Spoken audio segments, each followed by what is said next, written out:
شروع اللہ کا نام لے کر جو بڑا مہربان نہایت رحم والا ہے۔ طٰہٰ، اے نبی صلی اللہ علیہ وآلہ وسلم، ہم نے تم پر قرآن اس لیے نازل نہیں کیا کہ تم مشقت میں پڑ جاؤ، مگر ہر اس شخص کی نصیحت کے لیے نازل کیا ہے جو خوف رکھتا ہے۔ یہ اس ذات کا اتارا ہوا ہے جس نے زمین اور اونچے اونچے آسمان بنائے، یعنی رحمان، جو عرش پر جلوہ افروز ہوا۔ جو کچھ آسمانوں میں ہے اور جو کچھ زمین میں ہے اور جو کچھ ان دونوں کے بیچ میں ہے اور جو کچھ مٹی کے نیچے ہے، سب اسی کا ہے۔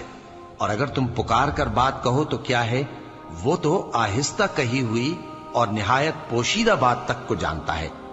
اللہ وہ معبود برحق ہے کہ اس کے سوا کوئی معبود نہیں ہے، اس کے سب نام اچھے ہیں۔ اور کیا تمہیں موسیٰ کے حال کی خبر ملی ہے؟ جب انہوں نے آگ دیکھی تو اپنے گھر والوں سے کہا کہ تم یہاں ٹھہرو، میں نے آگ دیکھی ہے، میں وہاں جاتا ہوں، شاید اس میں سے میں تمہارے پاس انگارہ لاؤں یا آگ کے مقام سے اپنا رستہ معلوم کر سکوں۔ پھر جب وہ وہاں پہنچے تو آواز آئی کہ اے موسیٰ، میں تو تمہارا پروردگار ہوں، تو اپنے جوتے اتار دو، تم یہاں پاک میدان یعنی طویٰ میں ہو، اور میں نے تم کو منتخب کر لیا ہے، تو جو حکم دیا جائے اسے سنو۔ بے شک میں ہی اللہ ہوں، میرے سوا کوئی معبود نہیں، تو میری عبادت کیا کرو اور میری یاد کے لیے نماز پڑھا کرو۔ قیامت یقیناً آنے والی ہے، میں چاہتا ہوں کہ اس کے وقت کو پوشیدہ رکھوں تاکہ ہر شخص جو کوشش کرے اس کا بدلہ پائے، تو جو شخص اس پر ایمان نہیں رکھتا اور اپنی خواہش کے پیچھے چلتا ہے، کہیں تم کو اس کے یقین سے روک نہ دے، تو اس صورت میں تم ہلاک ہو جاؤ۔ اور اے موسیٰ، یہ تمہارے داہنے ہاتھ میں کیا ہے؟ انہوں نے کہا، یہ میری لاٹھی ہے، اس پر میں ٹیک لگاتا ہوں اور اس سے اپنی بکریوں کے لیے پتے جھاڑتا ہوں، اور اس میں میرے اور بھی کئی فائدے ہیں۔ فرمایا کہ موسیٰ اسے زمین پر ڈال دو، تو انہوں نے اس کو ڈال دیا اور وہ یکا یک سانپ بن کر دوڑنے لگا۔ فرمایا کہ اسے پکڑ لو اور ڈرنا مت، ہم اس کو ابھی اس کی پہلی حالت پر لوٹا دیں گے، اور اپنا ہاتھ اپنی بغل میں دبا لو کہ وہ کسی عیب و بیماری کے بغیر سفید چمکتا دمکتا نکلے گا۔ یہ دوسری نشانی ہے تاکہ ہم تمہیں اپنے بڑے بڑے نشانات دکھائیں۔ تم فرعون کے پاس جاؤ کہ وہ سرکش ہو رہا ہے۔ کہا، اے میرے پروردگار، اس کام کے لیے میرا سینہ کھول دے اور میرا کام آسان کر دے، اور میری زبان کی گرہ کھول دے تاکہ وہ میری بات سمجھ لیں، اور میرے گھر والوں میں سے ایک کو میرا وزیر یعنی مددگار مقرر فرما، یعنی میرے بھائی ہارون کو۔ اس سے میری کمر کو مضبوط کر اور اسے میرے کام میں شریک کر، تاکہ ہم تیری بہت سی تسبیح کریں اور تجھے کثرت سے یاد کریں، تو ہم کو ہر حال میں دیکھ رہا ہے۔ فرمایا، موسیٰ، تمہاری دعا قبول کی گئی، اور ہم نے تم پر ایک بار اور بھی احسان کیا تھا جب ہم نے تمہاری والدہ کو الہام کیا تھا جو تمہیں بتایا جاتا ہے۔ وہ یہ تھا کہ اسے یعنی موسیٰ کو صندوق میں رکھو، پھر اس صندوق کو دریا میں ڈال دو، تو دریا اس کو کنارے پر ڈال دے گا، اور میرا اور اس کا دشمن اسے اٹھا لے گا۔ اور موسیٰ، میں نے تم پر اپنی طرف سے محبت ڈال دی، اور اس لیے کہ تم میرے سامنے پرورش پاؤ۔ جب تمہاری بہن وہاں فرعون کے ہاں گئی اور کہنے لگی کہ میں تمہیں اس کا پتہ دوں جو اس کو پالے پوسے، تو اس طریق سے ہم نے تم کو تمہاری ماں کے پاس پہنچا دیا تاکہ ان کی آنکھیں ٹھنڈی ہوں اور وہ رنج نہ کرے۔ اور تم نے ایک شخص کو مار ڈالا تھا تو ہم نے تم کو غم سے نجات دی، اور ہم نے تمہاری کئی بار آزمائش کی، پھر تم کئی سال اہل مدین میں ٹھہرے رہے۔ پھر اے موسیٰ، تم ایک اندازے پر آ پہنچے، اور میں نے تم کو اپنے کام کے لیے بنایا ہے، تو تم اور تمہارا بھائی دونوں ہماری نشانیاں لے کر جاؤ، اور میری یاد میں سستی نہ کرنا۔ دونوں فرعون کے پاس جاؤ کہ وہ سرکش ہو رہا ہے، اور اس سے نرمی سے بات کرنا، شاید وہ غور کرے یا ڈر جائے۔ دونوں کہنے لگے کہ اے ہمارے پروردگار، ہمیں خوف ہے کہ وہ ہم پر زیادتی کرنے لگے یا زیادہ سرکش ہو جائے۔ اللہ نے فرمایا کہ ڈرو مت، میں تمہارے ساتھ ہوں کہ سنتا اور دیکھتا ہوں۔ اچھا، تو اس کے پاس جاؤ اور کہو کہ ہم آپ کے پروردگار کے بھیجے ہوئے ہیں، تو بنی اسرائیل کو ہمارے ساتھ جانے کی اجازت دیجیے اور انہیں عذاب نہ کیجیے۔ ہم آپ کے پاس آپ کے پروردگار کی طرف سے نشانی لے کر آئے ہیں، اور جو ہدایت کی بات مانے اس کو سلامتی ہو۔ ہماری طرف یہ وحی آئی ہے کہ جو جھٹلائے اور منہ پھیرے اس کے لیے عذاب تیار ہے۔ غرض موسیٰ اور ہارون فرعون کے پاس گئے، اس نے کہا کہ موسیٰ، تمہارا پروردگار کون ہے؟ کہا کہ ہمارا پروردگار وہ ہے جس نے ہر چیز کو اس کی شکل و صورت بخشی، پھر راہ دکھائی۔ کہا تو پہلی قوموں کا کیا حال ہوا؟ فرمایا کہ ان کا علم میرے پروردگار کو ہے جو کتاب میں لکھا ہوا ہے۔ میرا پروردگار نہ چوکتا ہے نہ بھولتا ہے۔ وہ وہی تو ہے جس نے تم لوگوں کے لیے زمین کو فرش بنایا اور اس میں تمہارے لیے رستے بنا دیے اور آسمان سے پانی برسایا، پھر اس سے مختلف نباتات پیدا کی کہ خود بھی کھاؤ اور اپنے مویشیوں کو بھی چراؤ۔ بے شک ان باتوں میں عقل والوں کے لیے بہت سی نشانیاں ہیں۔ اسی زمین سے ہم نے تم کو پیدا کیا اور اسی میں ہم تمہیں لوٹائیں گے اور اسی سے ہم تمہیں دوسری دفعہ نکالیں گے۔ اور ہم نے فرعون کو اپنی سب نشانیاں دکھائیں، مگر وہ تکذیب اور انکار ہی کرتا رہا۔ کہنے لگا کہ موسیٰ، کیا تم ہمارے پاس اس لیے آئے ہو کہ اپنے جادو کے زور سے ہمیں ہمارے ملک سے نکال دو؟ تو ہم بھی تمہارے مقابل ایسا ہی جادو لائیں گے، تو ہمارے اور اپنے درمیان ایک وقت مقرر کر لو کہ نہ تو ہم اس کے خلاف کریں اور نہ تم، اور یہ مقابلہ ایک ہموار میدان میں ہوگا۔ موسیٰ نے کہا کہ آپ کے لیے یوم زینت کا وعدہ ہے، اور یہ کہ لوگ اس روز دن چڑھے اکٹھے ہو جائیں۔ تو فرعون لوٹ گیا اور اپنے سامان جمع کر کے پھر آیا۔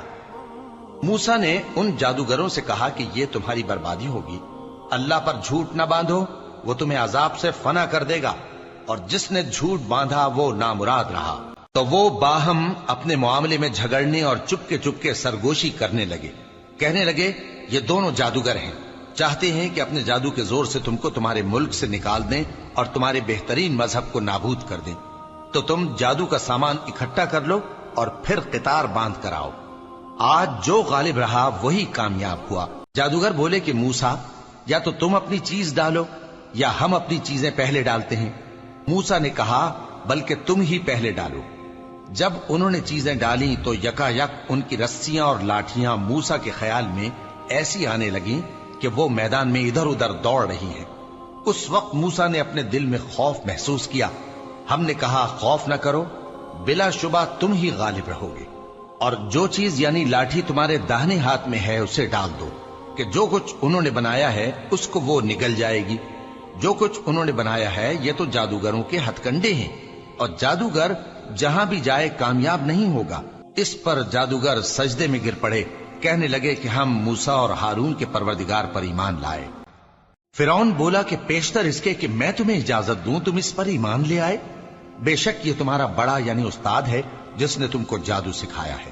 سو میں تمہارے ہاتھ اور پاؤں مخالف سمت سے کٹوا دوں گا اور تم کو کھجوروں کے تنوں پر سولی چڑھوا دوں گا، اور تم کو معلوم ہوگا کہ ہم میں سے کس کا عذاب زیادہ سخت اور دیر تک رہنے والا ہے۔ انہوں نے کہا کہ جو دلائل ہمارے پاس آ گئے ہیں ان پر اور جس نے ہم کو پیدا کیا ہے اس پر ہم آپ کو ہرگز ترجیح نہیں دیں گے، تو آپ کو جو حکم دینا ہو دے دیجئے، اور آپ جو حکم دے سکتے ہیں وہ صرف اسی دنیا کی زندگی میں دے سکتے ہیں۔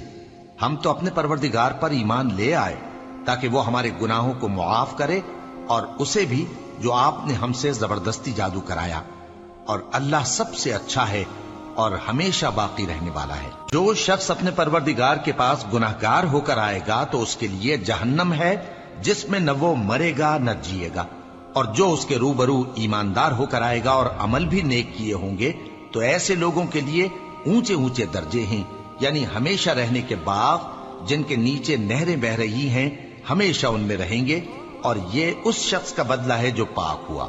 اور ہم نے موسیٰ کی طرف وہی بھیجی کہ ہمارے بندوں کو راتوں رات نکال لے جاؤ، پھر ان کے لیے سمندر میں لاٹھی مار کر خشک رستہ بنا دو، پھر تم کو نہ فرعون کے آ پکڑنے کا خوف ہوگا اور نہ غرق ہونے کا ڈر۔ پھر فرعون نے اپنے لشکروں کے ساتھ ان کا تعاقب کیا تو سمندر کی موجوں نے ان پر چڑھ کر انہیں ڈھانک لیا یعنی ڈبو دیا، اور فرعون نے اپنی قوم کو گمراہ کر دیا اور سیدھے رستے پر نہ ڈالا۔ اے آل یعقوب، ہم نے تم کو تمہارے دشمن سے نجات دی اور تورات دینے کے لیے تم سے کوہ طور کی داہنی جانب مقرر کی، اور تم پر من اور سلوہ نازل کیا، اور حکم دیا کہ جو پاکیزہ چیزیں ہم نے تم کو دی ہیں ان کو کھاؤ اور اس میں حد سے نہ نکلنا، ورنہ تم پر میرا غضب نازل ہوگا، اور جس پر میرا غضب نازل ہوا وہ ہلاک ہو گیا۔ اور جو توبہ کرے اور ایمان لائے اور عمل نیک کرے پھر سیدھے رستے چلے اس کو میں بخش دینے والا ہوں۔ اور اے موسیٰ، تم نے اپنی قوم سے آگے چلے آنے میں کیوں جلدی کی؟ کہا وہ میرے پیچھے آ رہے ہیں، اور اے میرے پروردگار میں نے تیری طرف آنے کی جلدی اس لیے کی کہ تو خوش ہو جائے۔ فرمایا کہ ہم نے تمہاری قوم کو تمہارے بعد آزمائش میں ڈال دیا ہے، اور سامری نے ان کو بہکا دیا ہے۔ اور موسیٰ غصے اور غم کی حالت میں اپنی قوم کے پاس واپس آئے اور کہنے لگے کہ اے قوم، کیا تمہارے پروردگار نے تم سے اچھا وعدہ نہیں کیا تھا؟ کیا میری جدائی کی مدت تمہیں لمبی معلوم ہوئی، یا تم نے یہ چاہا کہ تم پر تمہارے پروردگار کی طرف سے غضب نازل ہو، اور اس لیے تم نے مجھ سے جو وعدہ کیا تھا اس کے خلاف کیا؟ وہ کہنے لگے کہ ہم نے اپنے اختیار سے آپ سے وعدہ خلافی نہیں کی، لیکن ہم ان لوگوں کے زیوروں کا بوجھ اٹھائے ہوئے تھے، پھر ہم نے اس کو آگ میں ڈال دیا، اور اسی طرح سامری نے ڈال دیا۔ تو اس نے ان کے لیے ایک بچڑا بنا دیا، یعنی ایک بے جان جسم جس میں گائے کسی آواز تھی۔ تو لوگ کہنے لگے کہ یہی تمہارا معبود ہے اور یہی موسیٰ کا معبود ہے، مگر وہ بھول گئے ہیں۔ تو کیا یہ لوگ نہیں دیکھتے کہ وہ ان کی کسی بات کا جواب نہیں دیتا، اور نہ ان کے نقصان اور نفع کا کچھ اختیار رکھتا ہے؟ اور ہارون نے ان سے پہلے ہی کہہ دیا تھا کہ لوگوں، اس کے ذریعے تمہیں فتنے میں ڈال دیا گیا ہے، اور تمہارا پروردگار تو رحمان ہی ہے، تو میری پیروی کرو اور میرا کہا مانو۔ وہ کہنے لگے کہ جب تک موسیٰ ہمارے پاس واپس نہ آئیں ہم تو اس کی پوجا پر قائم رہیں گے۔ پھر موسیٰ نے ہارون سے کہا کہ اے ہارون، جب تم نے ان کو دیکھا تھا کہ گمراہ ہو گئے ہیں تو تم کو کس چیز نے روکا تھا؟ یعنی اس بات سے کہ تم میرے پیچھے چلے آؤ، بھلا تم نے میرے حکم کے خلاف کیوں کیا؟ کہنے لگے کہ اے ماں جائے، میری داڑھی اور سر کے بالوں کو نہ پکڑیے، میں تو اس سے ڈرا کہ آپ یہ نہ کہیں کہ تم نے بنی اسرائیل میں تفرقہ ڈال دیا اور میری بات کو ملحوظ نہ رکھا۔ موسیٰ نے فرمایا تو اے سامری تیرا کیا حال ہے؟ اس نے کہا کہ میں نے ایسی چیز دیکھی جو اوروں نے نہیں دیکھی، تو میں نے فرشتے کے نقش پا سے مٹی کی ایک مٹھی بھر لی، پھر اس کو بچڑے کے جسم میں ڈال دیا، اور مجھے میرے جی نے اس کام کو اچھا بتایا۔ موسیٰ نے کہا جا، تجھ کو دنیا کی زندگی میں یہ سزا ہے کہ کہتا رہے کہ مجھ کو ہاتھ نہ لگانا، اور تیرے لیے ایک اور وعدہ ہے، یعنی عذاب کا جو تجھ سے ٹل نہ سکے گا، اور جس معبود کی پوجا پر تو جمع ہوا تھا اس کو دیکھ، ہم اسے جلا دیں گے، پھر اس کی راکھ کو اڑا کر دریا میں بکھیر دیں گے۔ تمہارا معبود تو اللہ ہی ہے، جس کے سوا کوئی معبود نہیں، اس کا علم ہر چیز پر محیط ہے۔ اس طرح ہم تم سے وہ حالات بیان کرتے ہیں جو گزر چکے ہیں، اور ہم نے تمہیں اپنے پاس سے نصیحت کی کتاب عطا فرمائی ہے۔ جو شخص اس سے منہ پھیرے گا وہ قیامت کے دن گناہ کا بوجھ اٹھائے گا۔ ایسے لوگ ہمیشہ اس عذاب میں مبتلا رہیں گے، اور یہ بوجھ قیامت کے روز ان کے لیے برا ہوگا، جس روز سور پھونکا جائے گا، اور ہم گناہگاروں کو یوں اکٹھا کریں گے کہ ان کی آنکھیں نیلی نیلی ہوں گی۔ تو وہ آپس میں آہستہ آہستہ کہیں گے کہ تم دنیا میں صرف 10 ہی دن رہے ہو، جو باتیں یہ کریں گے ہم خوب جانتے ہیں۔ اس وقت ان میں سب سے اچھی راہ والا یعنی عاقل و ہوش مند کہے گا کہ نہیں، بلکہ صرف ایک ہی روز ٹھہرے ہو۔ اور اے نبی صلی اللہ علیہ وآلہ وسلم، لوگ تم سے پہاڑوں کے بارے میں دریافت کرتے ہیں، کہہ دو کہ میرا رب ان کو راکھ بنا کر بکھیر دے گا، پھر زمین کو ہموار میدان کر چھوڑے گا جس میں تم کوئی نشیب و فراز نہ دیکھو گے۔ اس روز لوگ پکارنے والے کے پیچھے چلیں گے اور اس کی پیروی سے انحراف نہ کر سکیں گے، اور رحمان کے سامنے آوازیں پست ہو جائیں گی، تو تم ایک ہلکی آواز کے سوا کوئی آواز نہ سنو گے۔ اس روز کسی کی سفارش کچھ فائدہ نہ دے گی مگر اس شخص کی جسے رحمان اجازت دے اور اس کی بات کو پسند فرمائے۔ جو کچھ ان کے آگے ہے اور جو کچھ ان کے پیچھے ہے وہ اس کو جانتا ہے، اور وہ اپنے علم سے اللہ کے علم کا احاطہ نہیں کر سکتے۔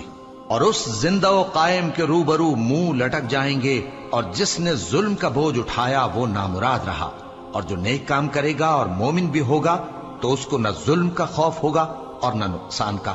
اور ہم نے اس کو اسی طرح کا قرآن عربی نازل کیا ہے، اور اس میں طرح طرح کے ڈراوے بیان کر دیے ہیں تاکہ لوگ پرہیزگار بنیں یا اللہ ان کے لیے نصیحت پیدا کر دے۔ تو اللہ جو سچا بادشاہ ہے، عالی قدر ہے، اور قرآن کی وحی جو تمہاری طرف بھیجی جاتی ہے اس کے پورا ہونے سے پہلے قرآن کے پڑھنے میں جلدی نہ کیا کرو، اور دعا کرو کہ میرے پروردگار مجھے اور زیادہ علم دے۔ اور ہم نے پہلے آدم سے عہد لیا تھا مگر وہ اسے بھول گئے، اور ہم نے ان میں ارادے کی پختگی نہ پائی، اور جب ہم نے فرشتوں سے کہا کہ آدم کے آگے سجدہ کرو تو سب سجدے میں گر پڑے مگر ابلیس نے انکار کیا۔ اس پر ہم نے فرمایا کہ آدم، یہ تمہارا اور تمہاری بیوی کا دشمن ہے، تو یہ کہیں تم دونوں کو بہشت سے نہ نکلوا دے، پھر تم تکلیف میں پڑ جاؤ، جہاں تم کو یہ آسائش ہے کہ نہ بھوکے رہو نہ ننگے، اور یہ کہ نہ پیاسے رہو اور نہ دھوپ کھاؤ۔ پھر شیطان نے ان کے دل میں وسوسہ ڈالا اور کہا کہ آدم، بھلا میں تم کو ایسا درخت بتاؤں جو ہمیشہ کی زندگی کا باعث ہو اور ایسی بادشاہت کہ کبھی زائل نہ ہو؟ سو دونوں نے اس درخت کا پھل کھا لیا تو ان پر ان کی شرم گاہیں ظاہر ہو گئیں اور وہ اپنے اوپر بہشت کے پتے چپکانے لگے، اور آدم نے اپنے پروردگار کے حکم کے خلاف کیا تو وہ اپنے مقصد سے بے راہ ہو گئے۔ پھر ان کے پروردگار نے ان کو نوازا تو ان پر مہربانی سے توجہ فرمائی اور سیدھی راہ بتائی۔ فرمایا کہ تم دونوں یہاں سے نیچے اتر جاؤ، تم میں بعض کے دشمن ہوں گے، پھر اگر میری طرف سے تمہارے پاس ہدایت آئے تو جو شخص میری ہدایت کی پیروی کرے گا وہ نہ گمراہ ہوگا اور نہ تکلیف میں پڑے گا، اور جو میری نصیحت سے منہ پھیرے گا اس کی زندگی تنگ ہو جائے گی، اور قیامت کو ہم اسے اندھا کر کے اٹھائیں گے۔ وہ کہے گا کہ میرے پروردگار، تو نے مجھے اندھا کر کے کیوں اٹھایا؟ میں تو دیکھتا بھالتا تھا۔ اللہ فرمائے گا کہ ایسا ہی چاہیے تھا، تیرے پاس ہماری آیتیں آئیں تو تو نے ان کو بھلا دیا، اسی طرح آج ہم تجھ کو بھلا دیں گے۔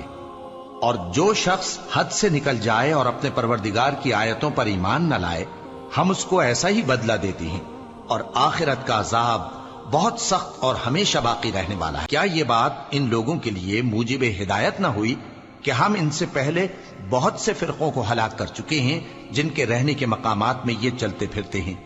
عقل والوں کے لیے اس میں بہت سی نشانیاں ہیں، اور اگر ایک بات تمہارے پروردگار کی طرف سے پہلے صادر اور جزائے اعمال کے لیے ایک میعاد مقرر نہ ہو چکی ہوتی تو نزول عذاب لازم ہو جاتا۔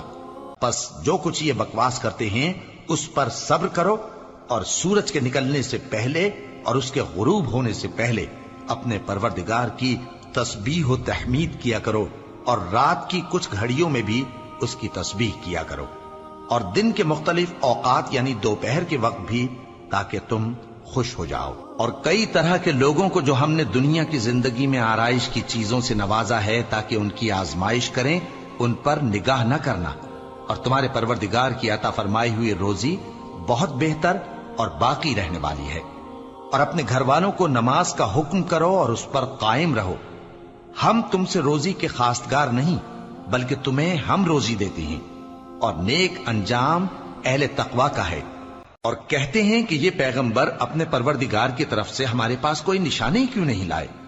کیا ان کے پاس پہلی کتابوں کی نشانی نہیں آئی؟ اور اگر ہم ان کو پیغمبر کے بھیجنے سے پیشتر کسی عذاب سے ہلاک کر دیتے تو یہ کہتے کہ اے ہمارے پروردگار، تو نے ہماری طرف کوئی پیغمبر کیوں نہ بھیجا کہ ہم ذلیل اور رسوا ہونے سے پہلے تیرے احکام کی پیروی کرتے۔ کہہ دو کہ سب نتائج اعمال کے منتظر ہیں، سو تم بھی منتظر رہو، ان قریب تم کو معلوم ہو جائے گا کہ دین کے سیدھے رستے پر چلنے والے کون ہیں اور جنت کی طرف راہ پانے والے کون ہیں، ہم یا تم۔